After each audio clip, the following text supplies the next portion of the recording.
Ukraine's state emergency service says a fire at Europe's largest nuclear plant has now been put out. The fire at the Zaporizhzhia facility began after it came under attack by Russian forces. Local officials say the plant has been safely secured now.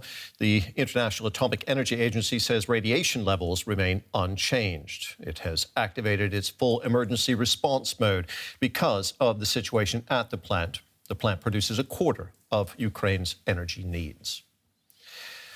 President Volodymyr Zelensky has accused Russia of trying to repeat the Chernobyl disaster, saying the incident underscored the need to stop the fighting. If there's an explosion, that's the end for everyone, the end for Europe. Europe would have to be evacuated. Only urgent action by Europe can stop the Russian troops. Do not allow the death of Europe from a catastrophe at a nuclear power plant. For more, let's bring in Dr. Charles Costa. He's a U.S. nuclear safety expert who is involved in containing the Fukushima nuclear disaster in Japan. Dr. Costa, thanks for being with us.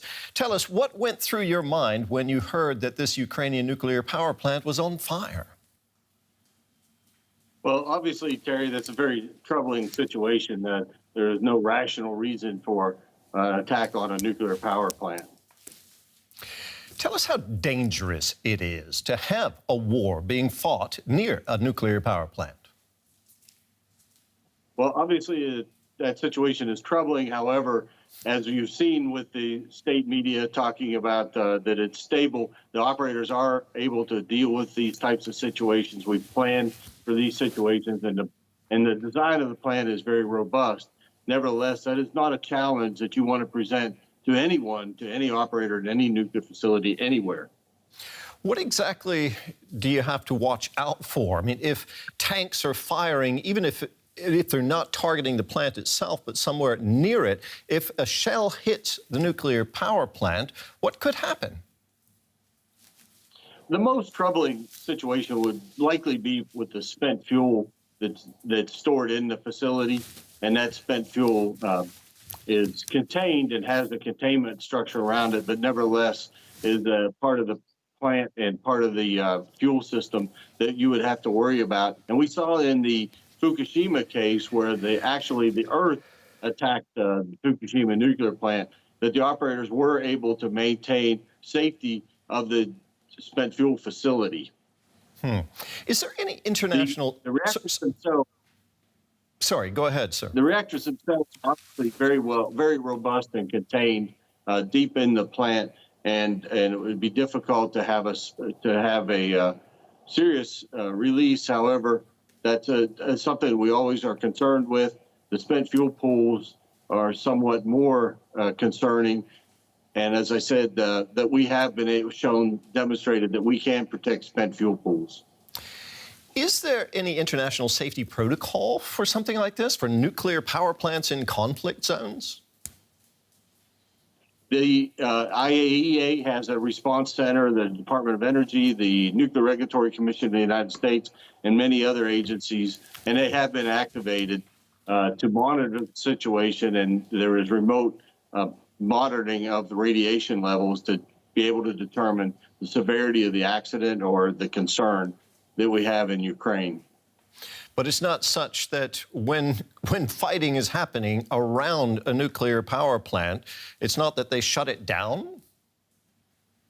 Yes, typically what would happen is, as if it was a hurricane or tsunami, prior to that, the plants would be shut down and safely secured at that point. And then what you have left is the fuel itself, which would be protected, but the plant itself would likely be shut down, or would be shut down by the loss of external power outside the facility.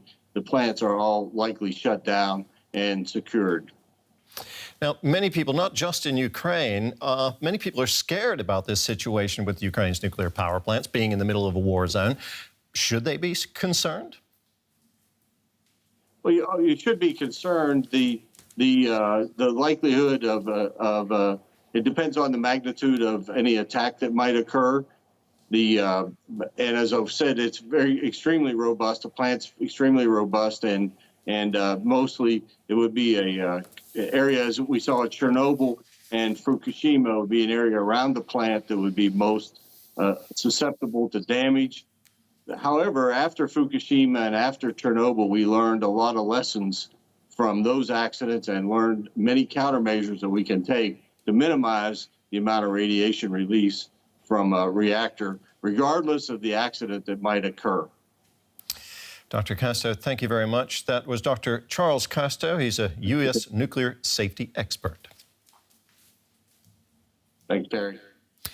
Russia's media watchdog said Friday it had restricted access to several independent media websites, including Deutsche Welle.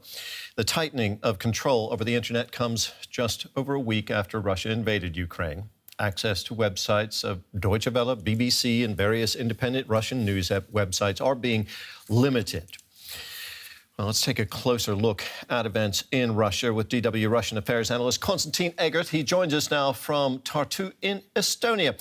Konstantin, Russia has been restricting access to independent media. Can people in Russia still get uncensored information about the war?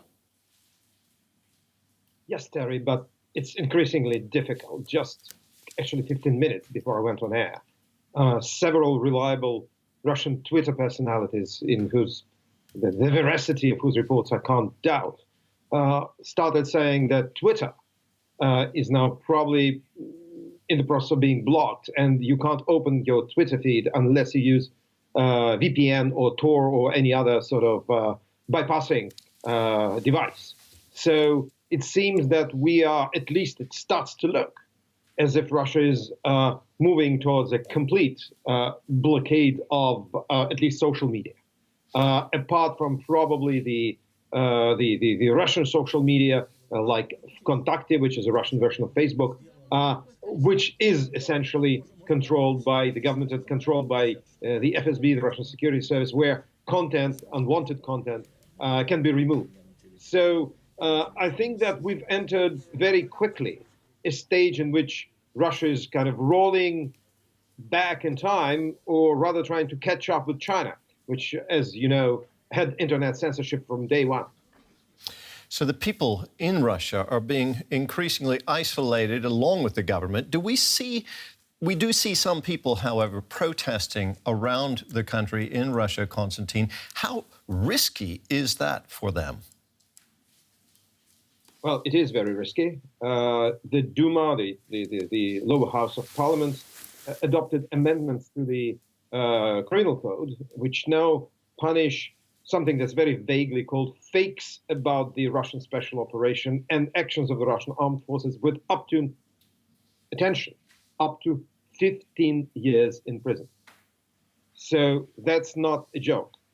This is something quite significant, although application of this law will probably be quite lax, because what you characterize as fakes is anything that does not conform to the government line. And I think that this will be quite problematic to put in jail everyone. But usually what Putin's people do, they imprison someone so that everyone else will fear the outcome and will keep silent. We're hearing rumors, Konstantin, that the Duma may decide to impose martial law. Any truth to that? Well, so the Duma is it has to be both houses of parliament, the Duma and the Federation Council. But I think that for now, it doesn't look likely, because there's a procedure, and Putin is a stickler for legal protocol. It has to be, I think, a warning of about 48 hours before such measure is taken. And it has to be really approved by the parliament. I think the parliament will approve, because it's just a kind of pocket institution, Putin's pocket parliament. But I think maybe they are trying to bypass it by just blocking independent information, because martial law is actually imposed only in a situation where there is imminent danger to Russian sovereignty and territorial integrity.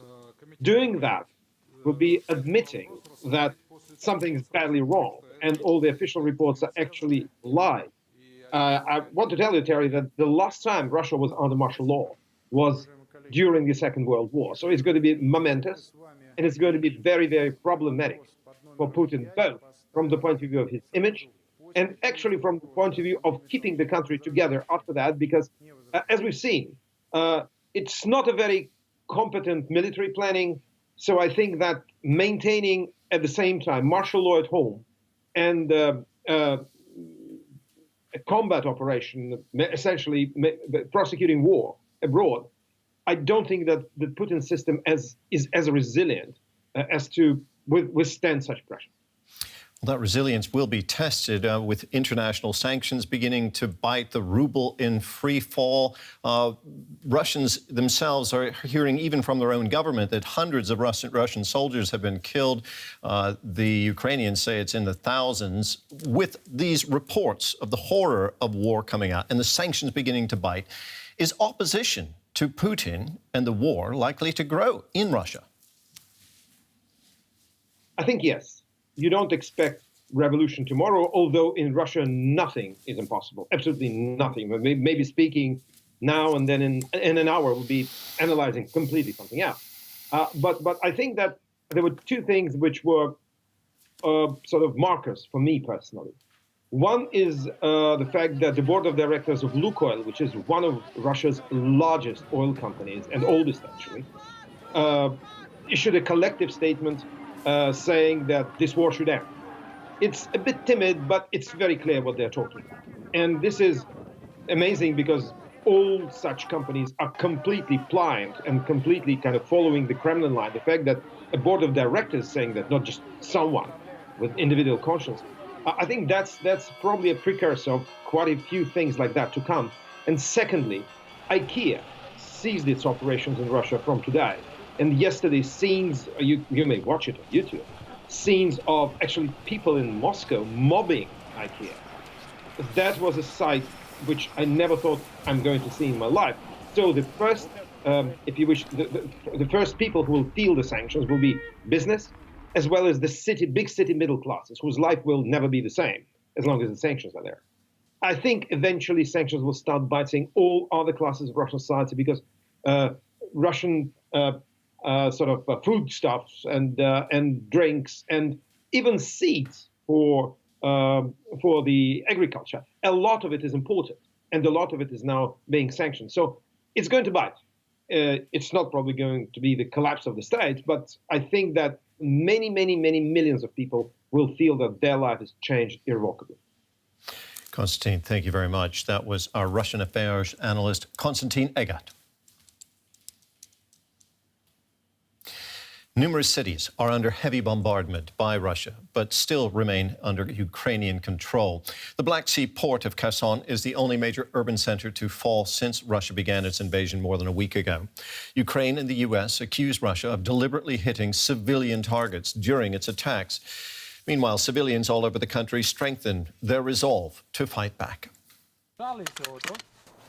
All over Ukraine, people are getting ready to fight. In Lviv, those with combat experience teach those who have never held a gun before. I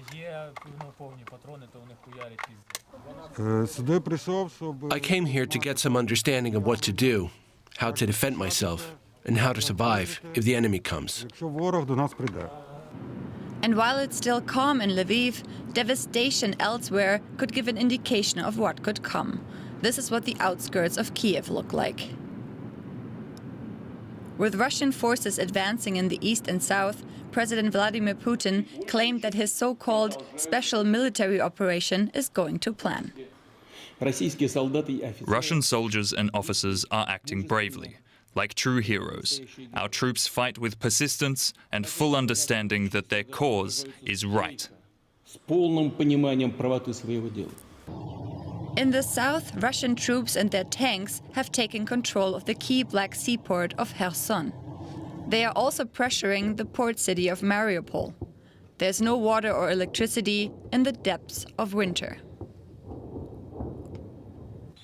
To the east, Ukraine's second-largest city, Kyiv, is still standing despite Russia's advances. But heavy bombardment has left buildings in ruins and dozens of civilians dead. If we fall, God forbid, next will be Latvia, Lithuania, Estonia, Georgia, Moldova, Poland. and then they will go to the Berlin Wall. І так будуть вони йти до Берлінської стіни. A second round of talks between Russian and Ukrainian negotiators has met with some progress as the two sides agreed to establish humanitarian corridors in some areas. For those residents who have not or could not yet escape, any such corridors could provide some desperately needed respite. DW correspondent Matthias Berlinga is in Ukraine. He's in Lviv in western Ukraine. Matthias, how are people reacting to the news, first of all, of that fire at the nuclear power plant? Are they worried? Of course, people are worried about the news of that power plant. Ukraine is the first country that has experienced a nuclear meltdown. The Chernobyl plant is just 100 kilometers north of Kyiv that exploded in 1986, and people do remember this. So definitely there are big worries about that. The news there were shocking. For the past few days, people have gathered around that power plant to protect it. Unarmed people blocking the roads to that power plant in the case that somebody would come there. Yesterday, shelling was reported from these places, from these roadblocks that the people have.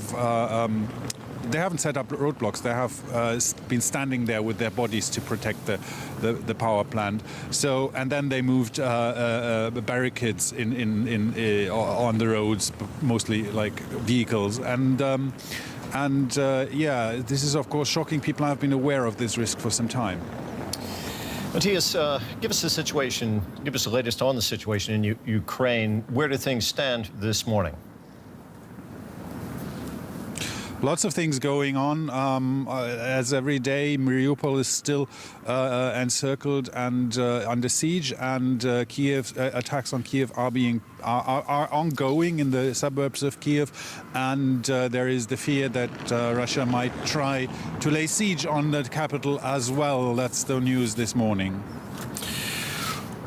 What about people fleeing their homes? I understand that over 1 million people have left the country, but there must be a tremendous amount of displaced people within Ukraine.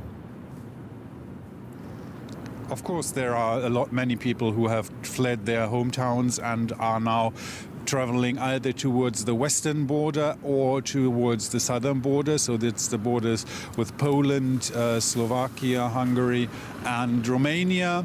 Many people have left the country, as you said, mostly women and children, because men are prevented from leaving the country under martial law. So many men or families who do not want to split up are remaining inside the country in these safer areas, for example, here in Lviv, where I am now, which is one of the main escape routes out of the country towards Poland. Now, Ukraine and Russia held another round of talks yesterday. They agreed on humanitarian corridors for people to leave. Tell us about those. It's humanitarian corridors there for people to leave, but they're also to bring in supplies into the cities, to feed the civilian population, to medication and all these humanitarian needs. There is, for example, I haven't seen any very specific ideas or plans to establish these corridors. I think the main thing is that they have agreed on establishing them at all. But for a city like Mariupol, for example, that has been under siege for quite some time now, this is of course something that's very important. And the electricity is shut off there, heating is shut off there, and no supplies coming into the city. So this is of course a very dire situation for this city, and a corridor is badly needed. Matthias, thank you so much. Matthias Berlinga there, our correspondent in Lviv. All over Ukraine, it's civilians bearing the brunt of this military bombardment. And as we just heard from Matthias, for those in frontline cities like Mariupol, the situation is intensifying. For many, the humanitarian corridor may come too late. A warning, this report contains disturbing images. Another shell hits Mariupol as medics wait for their next call. But with phone services knocked out in parts of the city, they don't always know where to go. Often they go door to door, searching for anyone injured and in need of treatment. Here they find an elderly woman. Her house was hit by a shell. She's still in shock as she's taken by ambulance to a makeshift hospital. But sometimes help comes too late. Doctors were unable to save a 16-year-old boy struck by a bomb that exploded on a football field. Far away from the fighting, a plane carrying medical supplies has arrived in the Polish capital, Warsaw. The World Health Organization has sent 36 tons of aid, including surgical materials, to treat 1,000 people. If the military conflict escalates, we're going to see many more really vulnerable people who are running away, who will need a lot of support. But first, the cargo will have to be transported by road to places where the aid is urgently needed. So I think I'll go back. Do you want me to go? The supplies will be moved into truck to the border with Ukraine and then further to support the affected health system. That means it'll likely be days before the medical shipments reach frontline cities. In Mariupol, which is under siege by Russian forces and cut off, it's already too late.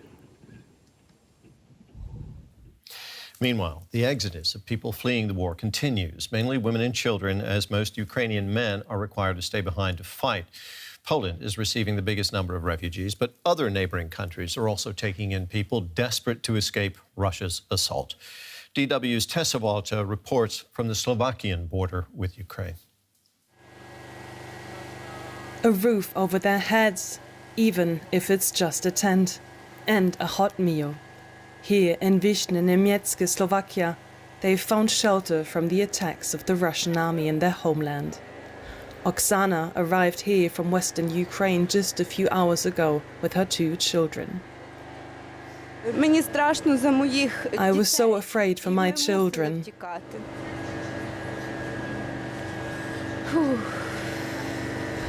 We had to flee. All of us had to flee. I don't know what to do now. Oksana is relieved that she's safe here for the time being, but she still can't comprehend the whole catastrophe of the war. I don't want to call myself a refugee. I want to go back home, where my children were happy.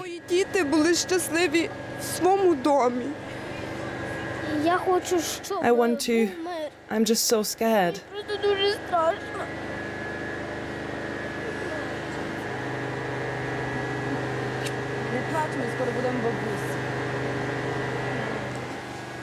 Lydia also just made it across the border with her children. She's afraid for her husband, who can't be with his kids right now, but has to fight the Russian soldiers.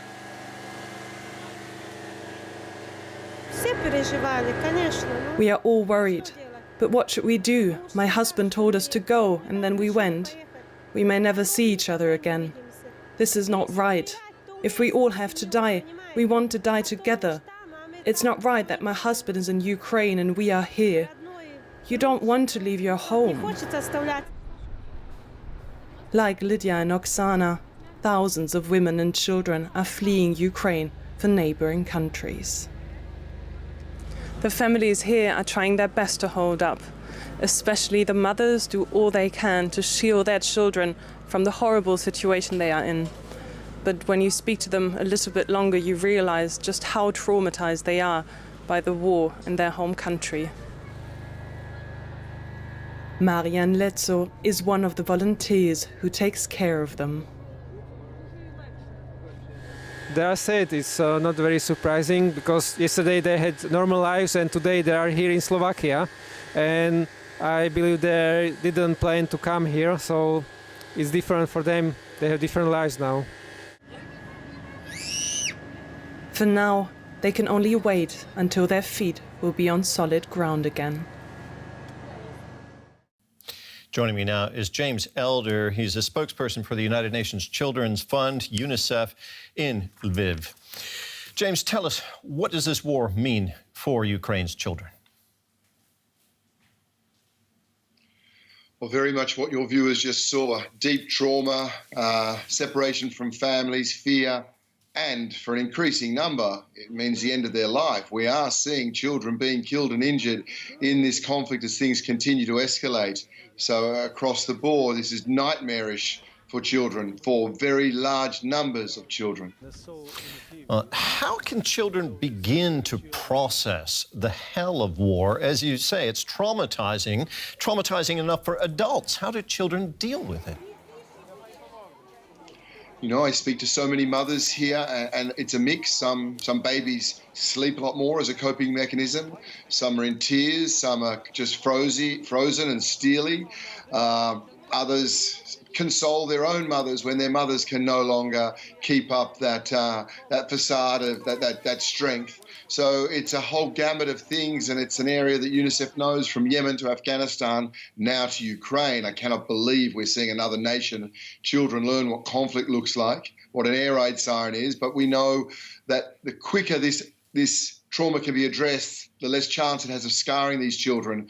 Of course, beyond our own efforts, the best way to end this trauma is to end this fighting. What's being done to help these children, James? A lot by everyday Ukrainians. I'd like to start by saying grandmothers on the street cooking foods, gifts of blankets to medicines, teenagers offering shelters for people who are coming in and have spent nights in bunkers and now are trying to flee. UNICEF, we have mobile child protection teams that will go both sides of the conflict line. As you and I speak, we're trucking in emergency supplies from our global hub in Denmark that are coming in to where I am, to Ukraine now. Safe spaces along those long journeys, a lot. But it's important to remember, as long as this conflict continues, that demand will continue to outstrip the supply. As your reporter said, 500,000 children fleeing their country in 7 days. That's unprecedented in scale, in swiftness, and to be honest, unprecedented in sorrow and stress. Now, we're seeing most of these children arriving at the border, at Ukraine's border to the surrounding countries with their mothers, but some of them are unaccompanied. Where will all these children end up? Yeah, it's a very good question, and it's a very worrisome area of work. Now, on a policy level, UNICEF is very clear on what inter-country adoption should look like and the best interests of the child, and Ukraine and those neighbouring countries are clear on these guidelines. So we ensure as best we can they're with a family member, an extended family member, someone from their village. These things are key. And then as a next resort, to find a safe place somewhere. This is not difficult. This is not easy, rather, given the enormity of numbers of people moving. But this is what UNICEF is seeking to do on all those border regions. Remembering, of course, there are tens of thousands of children in orphanages here. That's a great concern, because we've had reports that they're in the line of fire, or even children in hospitals. I was at a children's hospital here yesterday. Children in ICU, intensive care, on drips. How do we get them out? How do we get them to safety? What about the long-term psychological effects, James? Is the trauma that these children experience likely to haunt them as adults? Yes, it certainly can. If you look at that, they've spent nights in bunkers. As a little girl told me, there were rats in the bunkers. But her mum explained, but there's no bombs, Sophia. Yeah, yes, it is. Again, the sooner we can get out of this situation, the better. But they will need to be counselling. They need temporary learning spaces. They need any type of education that can give them a distraction. Whether UNICEF deals with this situation from Yemen to Afghanistan to Ethiopia, the longer these things continue, the more chance it has of scarring. This is a young nation, from what I see, a very entrepreneurial nation. These children will add so much value to any society, but of course they want to add it to their own home. They want to add it to Ukraine. James, thank you very much for talking with us this morning. That was James Elder from UNICEF. And if you're just joining us, you are watching DW's special coverage of Russia's war on Ukraine. I'm Terry Martin. Here's a recap of the top news this hour. Ukrainian officials say Russian forces have seized the critical Zaporizhzhia nuclear power plant in the northeast of the country, which produces about a quarter of Ukraine's power. Russian troops launched an attack on the facility overnight, leading to a fire at the plant, which is also Europe's largest. Ukraine's State Emergency Service says it managed to put out the blaze and secure the plant safely. Authorities say that radiation levels remain unchanged. The International Atomic Energy Agency says it has activated its full emergency response mode because of the situation at the plant. Ukrainian President Volodymyr Zelensky has accused Russia of trying to repeat the Chernobyl disaster, saying the incident underscores the need to stop the fighting. If there's an explosion, that's the end for everyone, the end for Europe. Europe would have to be evacuated. Only urgent action by Europe can stop the Russian troops. Do not allow the death of Europe from a catastrophe at a nuclear power plant. For more, let's bring in Dr. Charles Costa. He's a U.S. nuclear safety expert who is involved in containing the Fukushima nuclear disaster in Japan. Dr. Costa, thanks for being with us. Tell us, what went through your mind when you heard that this Ukrainian nuclear power plant was on fire?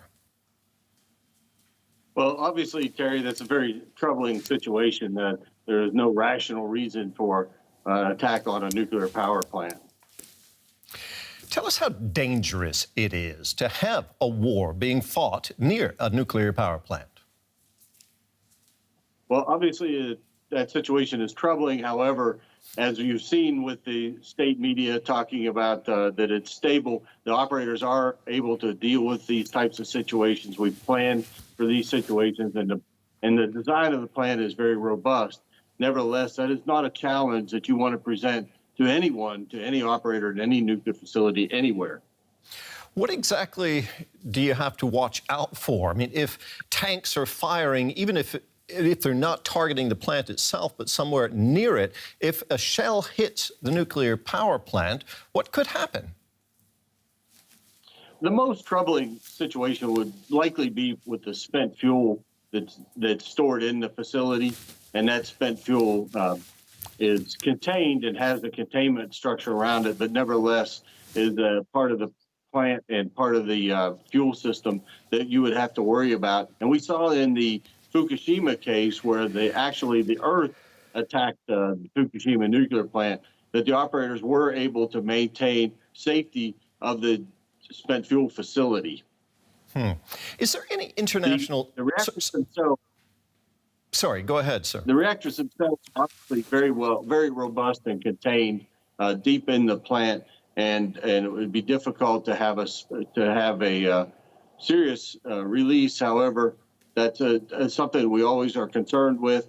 The spent fuel pools are somewhat more concerning, and as I said, that we have been demonstrated that we can protect spent fuel pools. Is there any international safety protocol for something like this, for nuclear power plants in conflict zones? The IAEA has a response center, the Department of Energy, the Nuclear Regulatory Commission of the United States, and many other agencies, and they have been activated to monitor the situation, and there is remote monitoring of the radiation levels to be able to determine the severity of the accident or the concern that we have in Ukraine. But it's not such that when fighting is happening around a nuclear power plant, it's not that they shut it down? Yes, typically what would happen is, as if it was a hurricane or tsunami, prior to that, the plants would be shut down and safely secured at that point. Then what you have left is the fuel itself, which would be protected, but the plant itself would likely be shut down, or would be shut down by the loss of external power outside the facility. The plants are all likely shut down and secured. Now, many people, not just in Ukraine, many people are scared about this situation with Ukraine's nuclear power plants being in the middle of a war zone. Should they be concerned?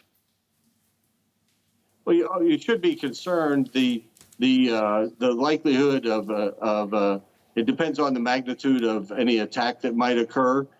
And as I've said, it's extremely robust. The plant's extremely robust, and mostly it would be a area, as we saw at Chernobyl and Fukushima, would be an area around the plant that would be most susceptible to damage. However, after Fukushima and after Chernobyl, we learned a lot of lessons from those accidents and learned many countermeasures that we can take to minimize the amount of radiation release from a reactor, regardless of the accident that might occur. Dr. Costa, thank you very much. That was Dr. Charles Costa. He's a U.S. nuclear safety expert. Thanks, Terry. Well, as you might expect, condemnations of the attack on the nuclear power plant have been pouring in, with world leaders blasting Russia's assault as reckless. In a tweet, Canadian Prime Minister Justin Trudeau said the attacks must cease immediately, calling them, quote, unacceptable. British Prime Minister Boris Johnson also called for an immediate end to the attacks on the nuclear plant, demanding that Russia allow unfettered access for emergency services. Well, for more, let's bring in our chief political correspondent, Melinda Crane. Melinda, a nuclear power plant on fire in Ukraine. This raises memories of the Chernobyl nuclear disaster. This is a horrifying prospect for many people. Absolutely. And in fact, this plant, as you know, is the largest of its type in Europe, a great deal larger than Chernobyl. And you remember how far excess radiation was detected after Chernobyl. So indeed, this is an unprecedented attack that endangers not just Ukraine, but the entire region and potentially all of Europe. And people are absolutely expressing outrage.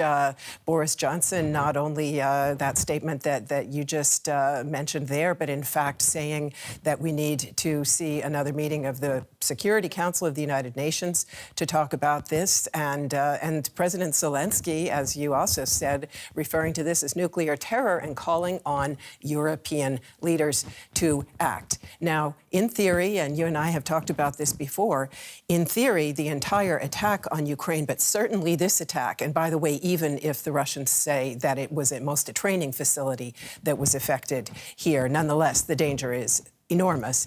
This attack would, in theory, trigger Article 51 of the UN Charter, which entitles countries or groups of countries to exercise an individual or collective right of self-defense when the Security Council has not or will not act, until it acts, essentially. Will they do so?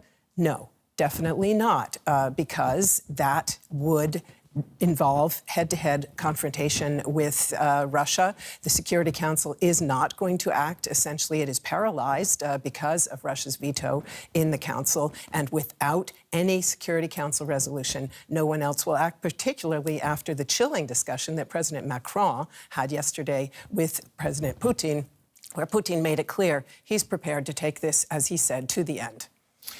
Speaking of calls for action, the president of Ukraine, Volodymyr Zelensky, he said he has called for a no-fly zone over his country. Those calls for a no-fly zone are getting quite loud. Any chance of a no-fly zone being imposed by NATO or the UN? No, again, because there is fear that that would provoke exactly the kind of nuclear confrontation that NATO and hopefully Russia want to avoid. So a no-fly zone has, in fact, been imposed in other conflicts, Iraq, Bosnia, Libya, over a designated area. The thing is, it has to be policed. That means you have fighter pilots up in the air ensuring that the perimeter is not violated.